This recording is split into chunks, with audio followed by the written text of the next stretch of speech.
에베소서 교회와 마찬가지로 빌립보서도 옥중 서신입니다. 옥중 서신인데 여러분 1절을 한번 보십시오. 그러므로 나의 사랑하고 사모하는 형제들, 나의 기쁨이요 면류가 아닌 사랑하는 자들아, 이와 같이 주 안에 살아. 빌립보 교회를 향하여 바울은 나름대로 자부심이 있었습니다. 자신의 전도의 열매였고 사랑하는 교회였기 때문에 그 빌립보 교회가 내 면류가 아니다, 내 기쁨이다, 그렇게 말할 수가 있었던 겁니다. 아마 이 바울의 마음을 여러분 제대로 이해하시려면 전도의 열매가 자라나는 것을 반드시 한번 경험을 해보십시오. 전혀 생뚱이가 들어와서 내 전도를 받아 삭습을 받고 세례를 받고 예수를 주로 고백하고 정착하여 교회 일꾼이 되어가는 과정을 지켜보는 것은 엄청난 기쁨입니다. 그런 경험들을 교회가, 성도인 저와 여러분이 꼭 경험해 볼 수 있어야 됩니다. 전도의 열매는 꼭 그래서 필요합니다. 늘 강조했습니다. 이곳에서 복음은 절대로 내 안에서 멈추면 안 됩니다. 반드시 흘러보내야 됩니다. 내 안에서 복음이 멈춰버렸다면 아마 하나님 앞에 가서도 책망받을 겁니다. 누군가에게 나를 통해서 복음이 전달되고 여러분이 잘 못하겠으면 하는 데다 여러분이 후원하면 됩니다. 전도를 잘 못하면 기독교 방송국에 후원하는 것도, 방송 선교로에 동참하는 것도 도움이 되겠죠. 선교지에서 들려오는 그런 이야기를 들으면서 여러분 의미 있는 날 한번 고민을 해보시면 참 좋을 것 같습니다. 칠순잔치를 안 하고 팔순잔치를 안 하고 뭘 우리 가족잔치를 생략하고 그걸 가지고 지금 아프리카에 여러분 우리 도움이 필요한 곳에 가정의 이름으로 칠순을 기리면 어머니의 이름으로 후원한다면 그곳에서 얼마나 좋은 일들이 일어나겠습니까? 굉장히 의미가 있거든요. 그렇게 큰 돈 안 들어도 할 수 있는 사역들이 얼마든지 있습니다. 100만 원을 가지고 고아들을 위해서, 그리고 그 지역에 한 달 양식을 나눠주는 사역도 있고, 성경책이 없는 부족들에게 50만 원만 가지고 성경책을 나눠주는 것도 있고, 그리고 우리나라는 교회 하나 세우려면은 요즘은 물가가 너무 올라가서 몇 억 갖고도 안 됩니다. 그런데 지금도 동남아 오지나 아프리카 쪽에서는 1,500만 원부터 5천만 원까지 얼마든지 교회를 세울 수 있는 곳도 있습니다. 그럼 여러분 한번 생각해 보십시오. 내가 2천만 원 우리 잔치비를 이렇게 아껴서 그곳에 교회가 세워졌다고 해보십시오. 그 이름으로 그곳에서 수백 명이, 수천 명이 몰려와 찬양하며 세례받고 복음의 열매를 맺는 그 모습은 하늘나라의 면류가 하지 않겠습니까? 근데 기억하십시오. 여러분 갖고 있는 건 단 하나도 천국에 갖고 못 갑니다. 죽어서 가져갈 수 있는 건 아무것도 없습니다. 그러나 이 땅에서 천국에 심을 수 있는 것을 주님이 말씀하셨습니다. 우리가 주의 이름으로 뭔가 했을 때, 선을 베풀었을 때 그것을 주님은 이렇게 표현했습니다. 천국에 보물을 쌓아두는 것이라. 놀랍지 않습니까? 천국에 가져갈 수는 없습니다. 어떤 부자가 꿈을 꿨답니다. 그래서 천국에 가면서 아무것도 못 가져간다니까 사정을 했답니다. 딱 한 가지만 들고 가게 해달라고, 짐 하나만. 그랬더니 절대 안 된다 하다가 허락을 해줬습니다. 그래서 옳거니 하고 다음날 일어나서 자기 재산을 전부 금괴로 바꿨습니다. 그리고 가방에 쌓고 자신 있게 올라갔습니다. 천국에 있는 문지가 이렇게 물었답니다. 등에 메고 온 게 뭐요? 그러니까 내가 천국 내 지상에 있는 금을 갖고 왔다고 보여줬습니다. 근데 문지가 이렇게 말했답니다. 뭐하려고 쓸데없는 걸 갖고 오요? 길바닥에 널려 있는 게 금덩어리인데. 그렇더라고요. 길가에 포장 재료로 써 있는 것을 모두를 무겁게 들고 왔냐고 그러더라 합니다. 이 땅에 가장 소중한 것이 그곳에서는 아무것도 아닐 수도 있습니다. 그리고 이 땅에 있는 것 보배 못 갖고 갑니다. 그러나 이 땅에서 믿음으로 심는 모든 것 하나하나가 천국의 보물을 쌓는 것이라고 주님이 말씀하셨습니다. 제가 여러분 복음서를 읽다 이 말씀을 보면서요, 굉장한 도전을 사실 받았거든요. 한번 생각해 보십시오. 가져갈 수는 없는데 천국에 쌓는 방법이 있다. 주님이 그렇게 가르쳐 주셨습니다. 바울이 말한 전도의 열매도 그렇겠지만 주님의 이름으로 우리가 무슨 선한 일을 한다. 정말 믿음으로 감당하고 믿음으로 봉사하고 믿음으로 심은 것들이 천국의 보배라고 말씀하고 계시거든요. 놀라운 것들입니다. 참된 성도는 자, 우리 8절입니다. 맨 마지막 절을 봤는데 끝으로 같이 한번 읽겠습니다. 형제들아, 무엇에든지 참되며 무엇에든지 경건하며 무엇에든지 옳으며 무엇에든지 정결하며 무엇에든지 사랑받을 만하며 무엇에든지 칭찬받을 만하며 무슨 덕이 있든지 무슨 기름이 있든지 이것들을 생각하라. 앞에 있는 주 안에 있는 것들이겠죠. 그리고 뒤에 이제 바로 뒤에 등장하는 너희는 내게 배우고 받고 듣고 본 바를 행하라. 그리하면 평강이 하나님이 너희와 함께 하시리라. 복음 안에서 행하라는 겁니다. 무엇이든지 이 말 속에 굉장히 의미가 있는 말을 하고 있거든요. 성도는 참되고 경건하고 옳은 길을, 정결한 길을, 사랑받을 만한 일을, 칭찬받을 만한 일을 하라 그 말입니다. 무엇이든지 덕이 되는 것이, 기림이 되는 것들을 행하고 그리고 분별하고 그것을 하는 것을 즐거워하라고 말합니다. 다시 말하면 여러분, 분별력에 대한 이야기를, 영적 분별력을 갖고 있어야 됩니다. 그리고 이것이 하나님을 기쁘시게 하는 것인지 아니면 그리고 이것이 참된 복음인지 영적 분별력이 없으면 얼마나 넘어집니다. 고린도 우리 성경 한 군데 보고 오겠습니다. 고린도전서 12장 10절 말씀입니다. 고린도전서 12장 10절에 있는 말씀입니다. 같이 보겠습니다. 12장 10절 은사장인데요. 12장 10절입니다. 같이 보겠습니다. 어떤 사람에게는 능력 행함을, 어떤 사람에게는 예언함을, 어떤 사람에게는 영들 분별함을, 다른 사람에게는 각종 방언 말함을, 어떤 사람에게는 방언을 통역함을 주시나니. 성령의 은사장입니다. 고린도서 12장은 은사장인데 거기에 영들 분별함, 분별력도 은사로 등장하고 있는 것을 보게 됩니다. 영적인 분별력이 있어야 됩니다. 이것이 악한 영이 틈타는 것인지 성령이 역사하는 것인지. 성령의 역사는 열매를 보면 알 수 있습니다. 선한 열매를 맺게 되어 있습니다. 여러분 기억하셔야 됩니다. 절대로 성령은 악한 열매를 맺을 수 없습니다. 그리고 반대로 절대로 악령은 선한 열매를 맺을 수가 없습니다. 반대입니다. 영들 분별하라는 것입니다. 참된 분별력은 하나님이 무엇을 기뻐하는지에 대해서도 혼동하지 않고 바른 분별력을 줍니다. 내가 이렇게 하는 것이 하나님의 기쁨인가? 아니면 이렇게 할 때 하나님께서 근심하시는지 슬퍼하시는지도 깨닫게 하는 겁니다. 다른 사람을 또 주변을 환경을 분별하는 영적 분별력도 주시겠지만 내가 하는 것에 대해서도 그것이 하나님이 기뻐하시는 것인지 하나님이 싫어하시는 것인지를 깨닫게 해주는 것이 영적 분별합니다. 참과 거짓 영을 분별하는 것도 중요하겠죠. 특히 이 시대에는 거짓 영이 너무 많이 등장했기 때문에 그렇습니다. 성령이 주시는 분별력은 여러분 성령 역사는 항상 말씀과 같이 갑니다.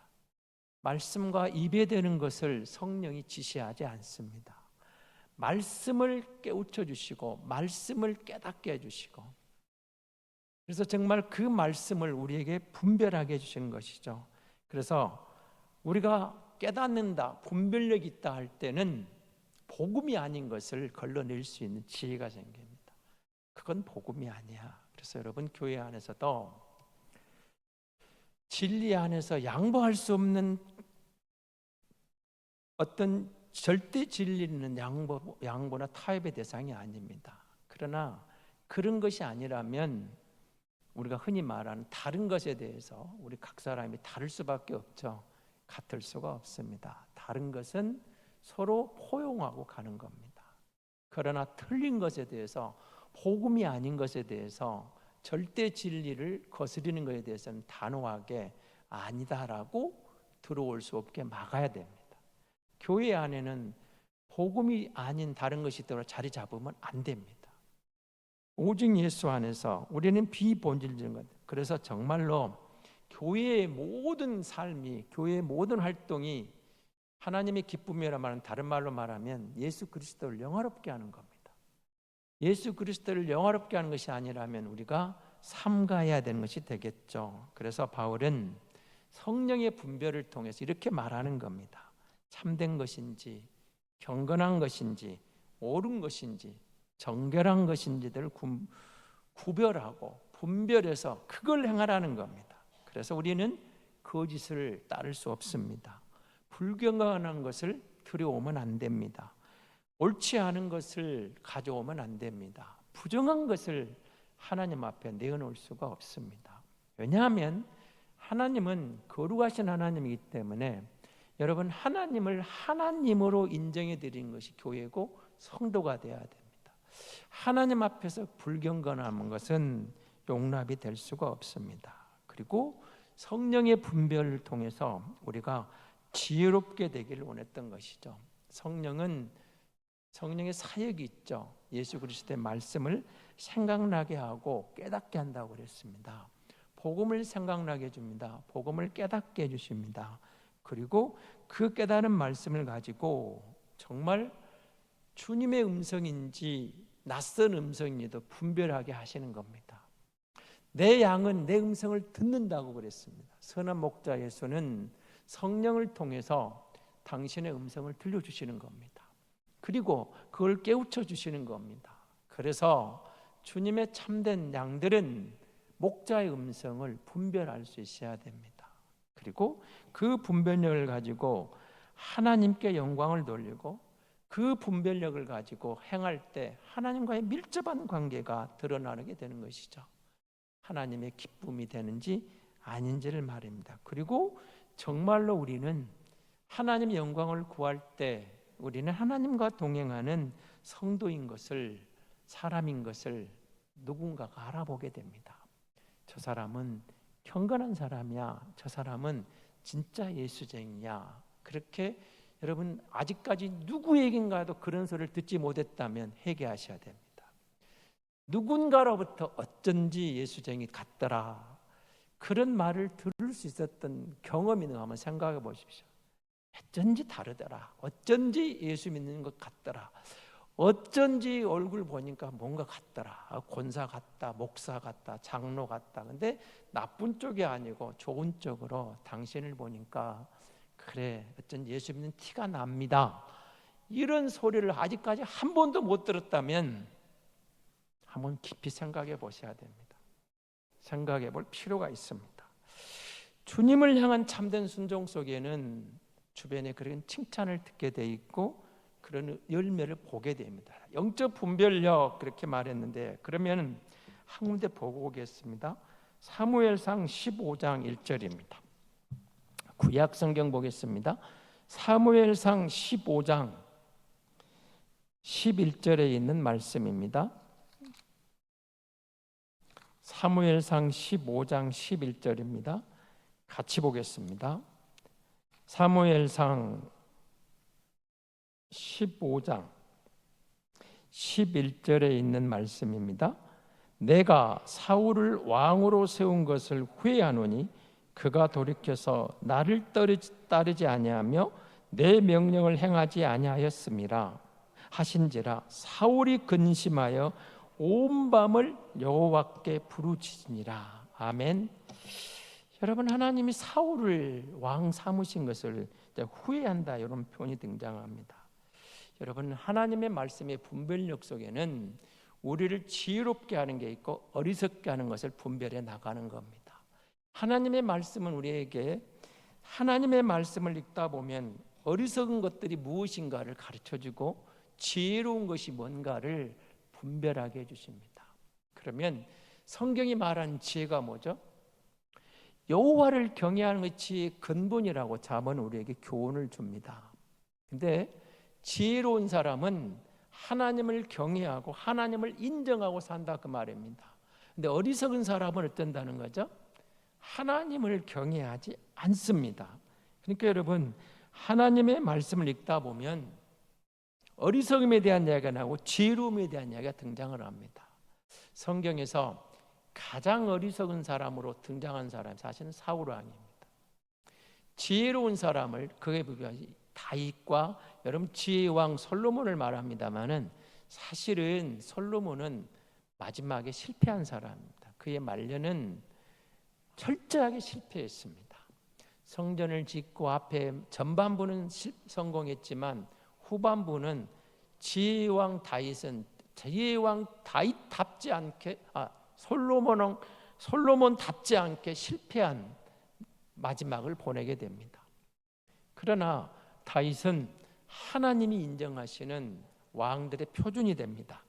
그래서 여러분, 여러분 어리석은 것하고 무지하고는 분별할 수 있어야 됩니다. 어리석음이란 지식이 있으나 그 지식을 사용하여 생각하지 못하고 분별력 없이 행동하는 것을 보고 어리석다 이렇게 표현을 합니다. 그럼 무지는 뭘까요? 지식이 없음으로 나타나는 행동입니다. 무지에서 드러나는 행동이 그런 차이, 알 수 없죠. 모르니까 그렇게 한 겁니다. 모르니까 그랬습니다. 그러니까 무지한 겁니다. 근데 어리석은 것은 알고 있으면서도 어떻게 된다고요? 그 지식을 제대로 사용하지 못하고 그 지식을 제대로 사용하지 못하니까 배운 건 있는 것 같은데 분별력 없는 행동을 하는 겁니다. 자, 영적 분별력이라는 제목을 제가 오늘 다뤄봤는데요. 성경의 어리석음이란 지혜롭지 못한 것이라고 정의합니다. 다시 지혜는 뭐라고 그랬어요? 여호와를 경외하는 것이라고 그랬죠. 그러니까 여호와를 경외하는 지혜로운 사람하고 어리석은 사람하고는 서로 사실은 반대편에 있는 것입니다. 하나님을 경외하지 않는 것에 뿌리를 두는 것이 어리석음입니다. 그래서 여러분, 사울 왕이 가장 어리석은 왕의 대표적인 예 중에 하나입니다. 어리석은 사람입니다. 그는 사실은 왕이 될 때는 남들보다 키도 컸고 외모도 뛰어났고 모든 면에서 굉장한 사람이었습니다. 겉모양이 출중했습니다. 뛰어난 사람이었습니다. 하지만 그가 왕이 된 뒤에는 어리석음이 무엇인가를 가장 잘 보여주는 사람 중에 한 명입니다.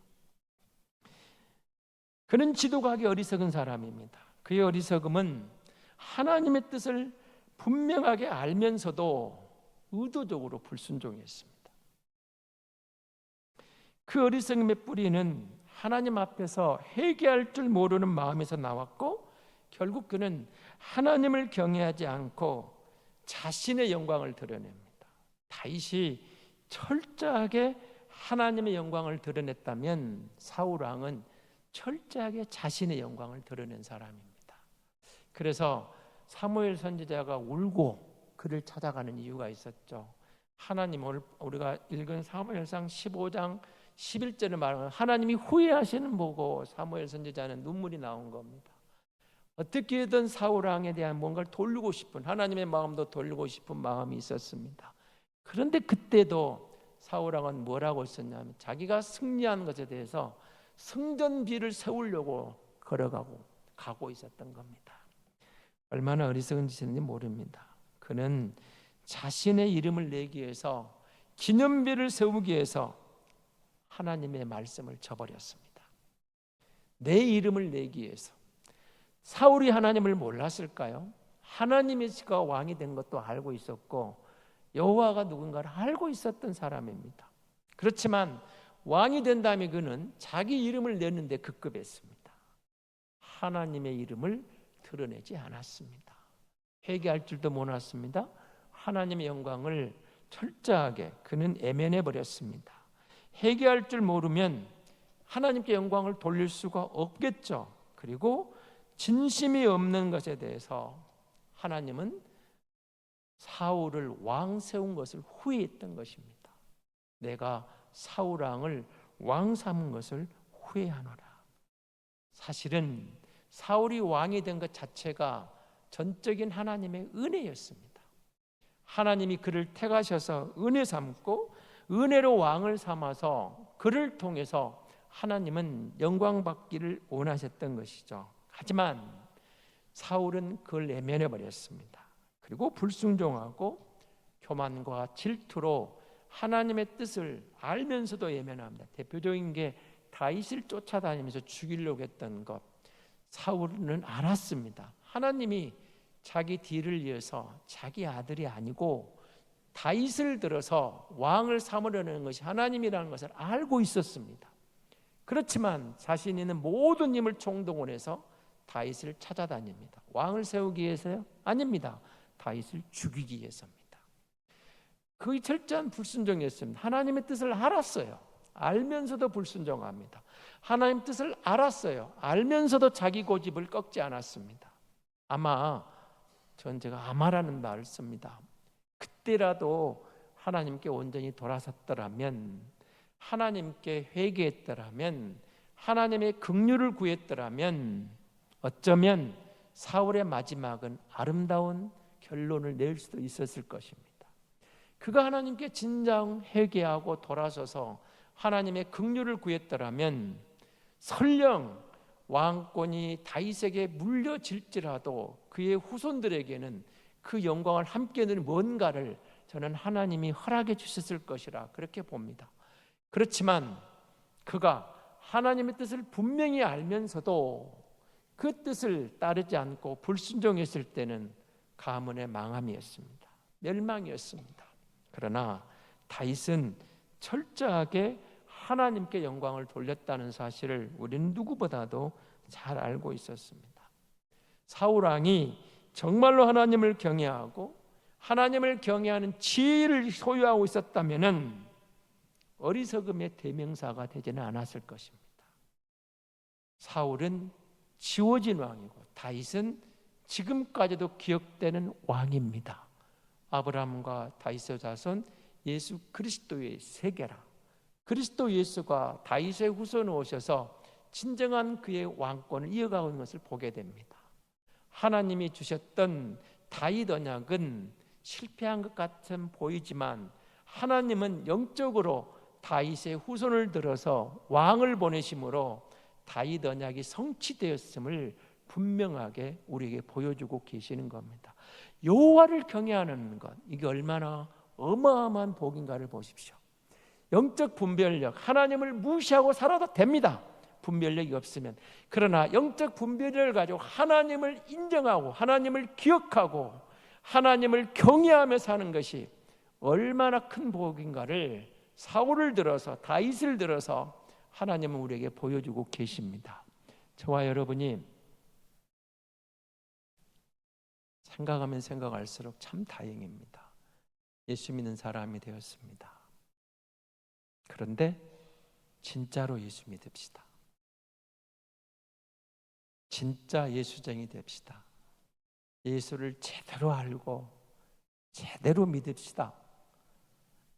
어쩌면 우리는 사울왕과 같이 있으면서도 내가 예수 잘 믿는 것처럼 착각할 수도 있습니다. 이왕에 믿을 바에 다윗처럼 믿읍시다. 정말 분별력이 필요합니다. 이 시대는 아닙니다. 이 시대가 아니고 가면 갈수록 우리에게는 영적 분별력이 필요한 시대에 우리가 살아가게 될 겁니다. 가면 갈수록 그럴 겁니다. 영적 분별력이 없으면 어리석은 길을 나도 모르게 걸을 수가 있습니다. 무지해서가 아니고 어리석어서 사울처럼 그 길을 갈 수가 있습니다. 하나님은 우리를 사랑하셔서 독생자를 보내시고 우리에게 성령을 부으셔서 성령의 은사를 통해서 영적 분별력을 허락해 주셨습니다. 우리 안에 들어오신 성령님은 성령의 열매를 통해서 우리에게 깨닫게 하시는 하나님의 깨우침이 있다는 것이죠.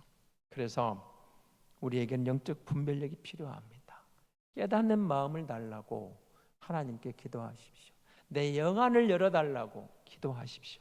내 귀를 열어서 주님의 세미한 음성에 주목하고 귀 기울이며 살게 해달라고, 무시하지 않고 하나님이 들려주시는 작은 소리에도 우리가 귀 기울이고 주목할 때 우리는 참된 영적 분별력이 살아나서 바른 길을 걷게 될 것입니다.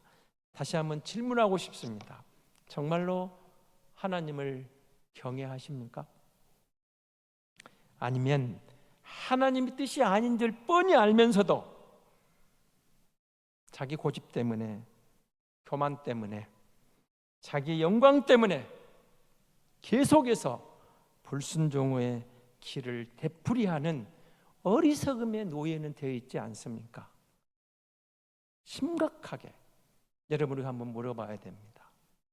정말로 하나님의 말씀 앞에 두렵고 떨림으로 서서 내가 주님을 사랑합니다, 이 말씀을 의지하고 하나님의 뜻이라면 순종하겠습니다, 내 뜻을 내려놓을 수 있습니까?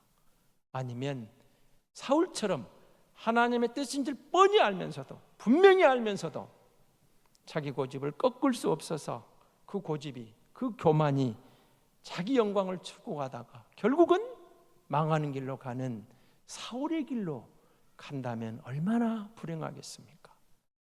사랑하는 성도 여러분, 우리가 주의 은혜를 입었습니다. 그리고 하나님을 경외한다라고, 예수 믿는 사람이라고 우리가 말하고 있습니다. 그것은 내가 주장한다고 되는 게 아닙니다. 하나님이 인정해 주셔야 됩니다. 하나님이 인정해 주셔야 됩니다. 말로만 되는 것도 아닙니다. 하나님이 인정해 주신 믿음의 길은 지혜로운 길입니다. 여호와를 경외하는 길입니다. 바른 길을 선택한 영이 살아있는 영적 분별력이 있는 성도의 길입니다. 그러나 자칫 잘못하면 사울왕의 길을 우리가 들어서서 그것이 옳은 줄 끝까지 가다가 나중에는 뒤늦은 후회를 해도 이미 때가 늦을 수가 있습니다. 하나님의 말씀을 우리는 사모하고 그 말씀을 가까이 하면서 정말로 어리석은 자가 아니라 지혜로운 자로 여호와를 진심으로 경외하면서 두렵고 떨림으로 너희 구원을 이루라고 말씀하시는 것처럼 값싼 구원이 아니라 정말로 여호와를 경외하며 그 뜻에 내 뜻을 과감하게 내려놓을 수 있는 지혜로운 성도로 여호와를 경외하면 다윗의 길로 우리를 들어서게 하시고 영광의 주님이 영접해 주실 줄 믿습니다. 하나님